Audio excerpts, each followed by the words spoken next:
Bismillahirrahmanirrahim. Assalamualaikum warahmatullahi wabarakatuh. Apa kabar anak soli dan solihah kelas 4 semuanya?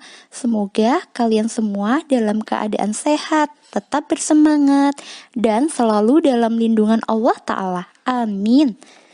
Sebelum belajar, marilah kita awali dengan membaca basmalah bersama. Bismillahirrahmanirrahim. Pekan ini kita akan belajar tema 1, indahnya kebersamaan, muatan bahasa Indonesia, materi gagasan pokok dan gagasan pendukung. KD 3.1, mencermati gagasan pokok dan gagasan pendukung yang diperoleh dari teks lisan, tulis, atau visual. Tujuan pembelajaran, siswa dapat menentukan gagasan pokok dan gagasan pendukung setiap paragraf pada teks bacaan. Silahkan kalian simak video pembelajarannya ya. Anak soleh, sebagaimana Allah berfirman dalam Al-Quran surah Al-Hasr ayat 9, yang mana Rasulullah telah mengajarkan kepada kaum muslimin tentang arti kebersamaan dalam keberagaman ketika membangun kota Madinah. Rasulullah mempersaudarakan kaum Ansor dan kaum Muhajirin. Mereka berasal dari berbagai kabilah. Pada awalnya tidak saling mengenal, tetapi akhirnya mereka saling mencintai karena Allah. Begitu pula dalam sebuah teks bacaan terdiri dari berbagai paragraf. Dalam sebuah paragraf tidak dapat berdiri sendiri, melainkan tersusun dari berbagai kalimat yang membentuk satu kesatuan utuh menjadi paragraf. Dalam satu paragraf terdiri dari gagasan pokok dan gagasan pendukung. Anak soleh siap. Sebelum belajar tentang gagasan pokok dan gagasan pendukung, kita harus mengetahui terlebih dulu paragraf, kalimat utama, baru kemudian gagasan pokok dan gagasan pendukung. Apa itu paragraf? Paragraf adalah bagian dari suatu karangan yang terdiri atas sejumlah kalimat yang mengungkapkan satuan informasi dengan gagasan pokok sebagai pengendalinya. Ciri-ciri paragraf. 1. Letak baris pertama agak menjorok ke dalam, biasanya mencapai 5 ketukan spasi untuk jenis karangan yang biasa. 2. Memakai gagasan pokok yang dinyatakan dalam kalimat utama. 3. Memakai gagasan penjelas yang dinyatakan dalam kalimat penjelas. 4. Memiliki satu kalimat utama saja dalam sebuah paragraf. Unsur paragraf terdiri dari apa saja? Yang pertama, gagasan pokok. Kedua, gagasan pendukung. Ketiga, kalimat pokok atau kalimat utama. Keempat, kalimat pendukung. Jenis paragraf. Yang pertama, paragraf deduktif apabila gagasan pokok berada di awal paragraf. Yang kedua, paragraf induktif apabila gagasan pokok terdapat di akhir paragraf. Ketiga, paragraf campuran apabila gagasan pokok berada di awal dan di akhir paragraf. Apakah kalimat utama itu? Kalimat utama adalah suatu kalimat yang menjadi inti dasar paragraf. Kalimat utama terletak di 3 tempat. 1. Kalimat utama terletak di awal paragraf disebut paragraf deduktif. 2. Kalimat utama terletak di akhir paragraf disebut paragraf induktif. 3. Kalimat utama terletak di awal dan di akhir paragraf disebut paragraf campuran. Bagaimana cara menentukan kalimat utama? 1. Membaca paragraf mulai dari kalimat pertama hingga kalimat terakhir. 2. Jika di kalimat terakhir ada kata penghubung jadi, maka, dengan demikian, oleh karena itu, oleh sebab itu, maka kalimat utamanya ada di kalimat terakhir. Karena kata-kata tersebut menunjukkan bahwa kalimat terakhir itu adalah kalimat kesimpulan. 3. Jika kalimat terakhir tidak ada kata penghubung jadi, maka dengan demikian, oleh karena itu, oleh sebab itu, maka kalimat utama ada di kalimat pertama. Ada sebuah paragraf. Masyarakat Jawa memiliki rumah adat joglo dan pakaian adat kebaya. Masyarakat Betawi memiliki kesenian khas yakni ondel-ondel. Masyarakat Sunda memiliki alat musik tradisional yakni angklung. Jadi, Indonesia memiliki berbagai macam kesenian dan kebudayaan. Dari paragraf tersebut, manakah kalimat utamanya? Lihat kalimat terakhir. Kalimat terakhir ada kata penghubung jadi, maka kalimat utama ada di kalimat terakhir. Lalu perhatikan contoh paragraf lain. Indonesia merupakan salah satu negara di dunia yang memiliki keberagaman budaya.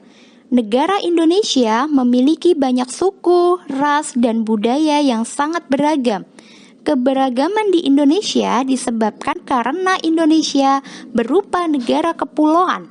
Pulau-pulau di Indonesia tersebar dari Sabang sampai Merauke. Manakah kalimat utamanya? Lihat kalimat terakhir dulu. Adakah kata penghubung? Jika tidak ada kata penghubung, maka kalimat utama pada paragraf tersebut ada di kalimat pertama. Menemukan gagasan pokok dan gagasan pendukung suatu teks. Anak soleh perlu ketahui bahwa suatu teks itu terdiri dari beberapa paragraf. Satu paragraf terdiri dari gagasan pokok dan gagasan pendukung. Gagasan pokok adalah inti pembahasan yang tertulis di dalam paragraf. Gagasan pokok menjadi gagasan dasar pengembangan sebuah paragraf. Gagasan pokok dapat berupa kalimat utama atau pokok paragraf.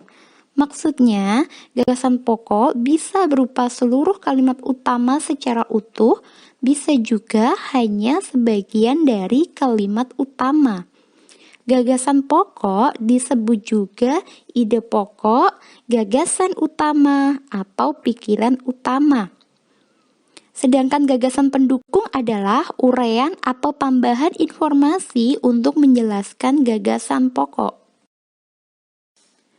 Berikut cara menentukan gagasan pokok dan gagasan pendukung. 1. Bacalah teks dengan cermat. 2. Cermati kalimat pertama hingga kalimat terakhir pada setiap paragraf. 3. Temukan kalimat utama dan kalimat penjelas dalam suatu paragraf.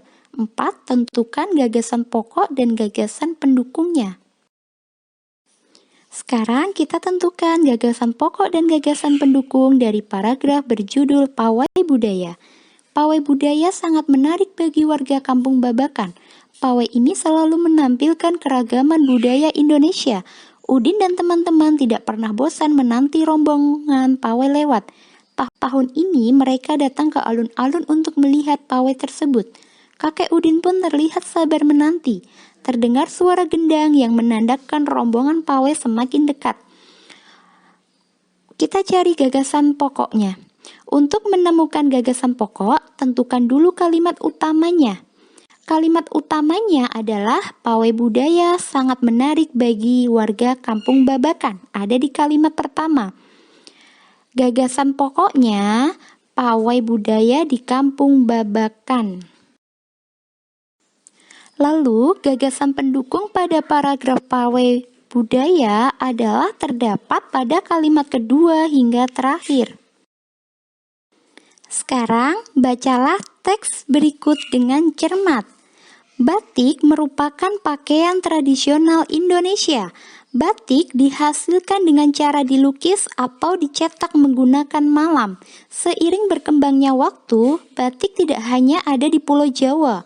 Beberapa daerah di luar Pulau Jawa juga menggunakan batik, misalnya batik Bali. Sekarang, ayo tentukan gagasan pokok dari paragraf tadi. Gagasan pokok terdapat di kalimat pertama, batik merupakan pakaian tradisional Indonesia.